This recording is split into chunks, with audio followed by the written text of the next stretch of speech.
माझी जन्मठेप भाग 123.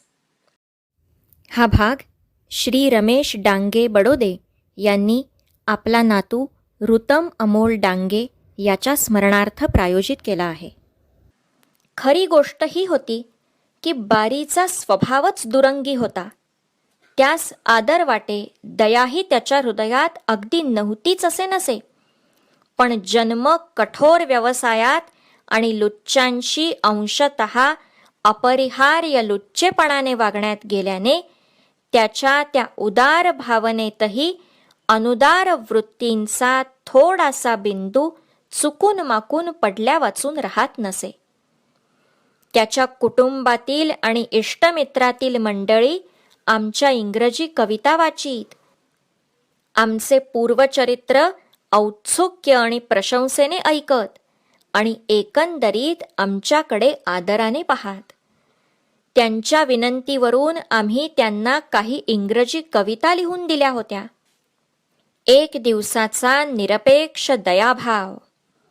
एक दिवस मात्र, वर्षातून एक दिवस मात्र बारी स्वतः होऊन अगदी निरपेक्षच दयाभाव धारण करण्याचा शक्य तेवढा प्रयत्न करी. तो दिवस म्हणजे ख्रिसमसचा. त्या दिवशी मात्र आयर्लंडातील रोमन कॅथलिक संप्रदायाचे पिढ्यानपिढ्या झालेले संस्कार त्या पोर्ट ब्लेअरच्या पोटाळ परमेश्वरास देखील दमन करणे अशक्य होऊन बारीची मुद्रा शांत आणि दयार्द्र दिसे. त्याचे कट्टर विरोधी राजबंदीवान देखील आपल्या दर्शनाबरोबर तिरस्काराने त्याच्या भुवया वाकड्या करू शकत नसत. त्यास देखील तो सन्मानाने कार्यालयात आमंत्रण देई आणि 10-12 रुपये खर्च करून त्यांना मिठाई, दूध, चहा देत असे. अशा वेळी आम्ही बहुधा त्या मिठाईच्या मानास नाकारून त्याच्या स्थली 1-2 ताजी वृत्तपत्रे मागावी. बारीने हो ना करता करता ती द्यावी आणि पुन्हा मिठाई पण धाडावी ती धाडावीच. आम्ही गेलो नाही तर तो कोठडीत धाडून देई. त्या दिवशी सहसा कोणाही बंदिवानास तो कठोरपणाने वागवीत नसे. खटलेही शक्य तितके करीत नसे.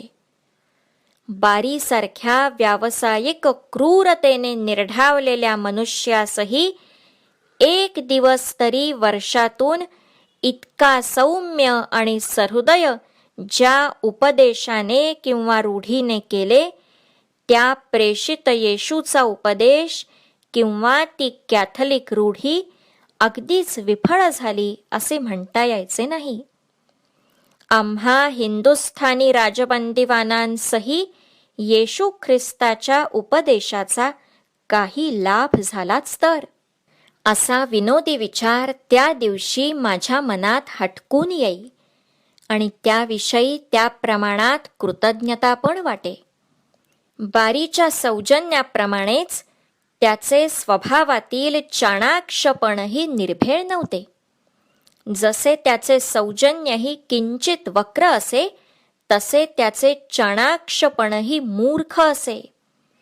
कारण मूर्खपणाचे मूळ लक्षण जे स्वतःच्या शहाणपणाची मर्यादा न ओळखणे, ते त्याच्यात स्पष्टपणे व्यक्त होत असे. म्हणूनच साधारण अशिक्षित बंदिवानांस फसविण्यात किंवा नमविण्यात त्यास जो चाणाक्षपणा उपयोगी पडे, त्याचाच उपयोग सर्वत्र होईल असे तो समजे. म्हणूनच मोठा फक्कड पेच म्हणून त्याने त्या दिवशी आम्हास कार्यालयात बोलवून ती त्याची दैनिकी वाचून दाखवली.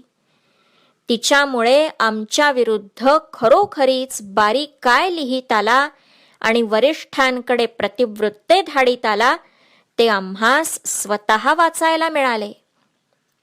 त्यावेळीच जरी बारी ती पाने झाकीत गेला तरी त्याच्या राजबंदीतील हस्तकांविषयीही त्याने केलेले अनुकूल उल्लेख केवळ आम्हास भयंकर ठरवण्यापुरते का होईना, पण त्यांच्या तोंडची विश्वसनीय म्हणून दिलेली वाक्ये अंशतः पाहायला सापडली.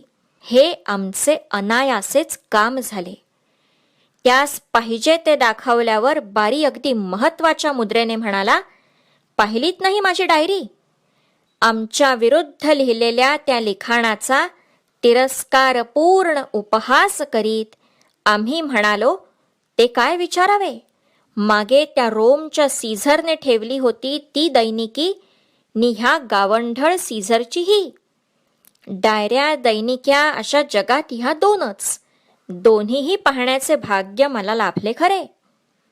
जरा चिडून पण विनोदावारीनेत बारी म्हणाला, पण याचे तात्पर्य ध्यानात धराल तर तुमचे कल्याण आहे. तुमच्या विरुद्ध सरकारपाशी इतकी भयंकर प्रतिवृत्ते साचली आहेत. अजून तरी सावध रहा, मित्र म्हणून मी सुचवतो. आणि आता ह्या नव्या आलेल्या पंजाबी बंदिवानांच्या प्रकरणाशी तरी अगदी संबंध ठेवू नका. ते बहुतेक अशिक्षित, उनाड, भणंग आणि मोलकरी होते. आले झालं राजकारणाच्या वावटळीत पैशाच्या लोभाने. त्यांनी डाके दरोडे मारले ते का? तुम्ही त्यांच्याशी बोलणे सुद्धा तुमच्या थोरवीस शोभत नाही. मी शांतपणे पण निश्चयाने जे उत्तर दिले त्याचे तात्पर्य असे की तो खरा शिक्षित की जो लोकांच्या दुःखाने कळवळून त्यांच्या सुखासाठी स्वतःच्या यातनांना कपदार्थ मानतो. हे पंजाबी, हे शीख इंग्रजी जाणीत नसतील, पण इंग्रजी म्हणजे शिक्षण नव्हे. त्यांच्या राष्ट्रासाठी सुशिक्षितांच्या सहस्रात 10नीही केला नसेल असा स्वार्थत्याग आणि प्राणत्याग करणारे हे सरळ आणि निर्भय शेतकरी आणि मोलकरी लोक हे मला प्रतिष्ठेत कोणत्याही राजबंदीवानाहून त्या नात्याने कमी वाटत नाहीत. म्हणून मी संबंध ठेवणार. बारी कोणाची निंदा करू लागला म्हणजे तिचा निषेध करणे बारीस अगदी आवडत नसे. त्याच्या तोंडापुरते जरी त्या निंदेस कोणी होस हो मिळवून दिले तरी तो प्रसन्न होई.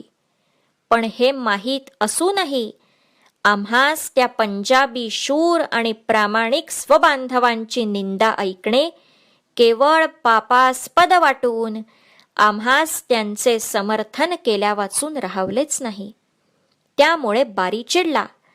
आम्हास तो फारच पाण्यात पाहू लागला.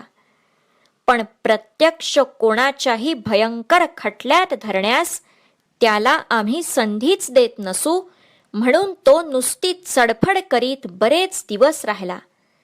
नंतर 2-4दा आमच्यावर अशा कोण्या कटात पकडण्यासाठी काही बदमाशांस त्याने अगदी नेमून टाकले.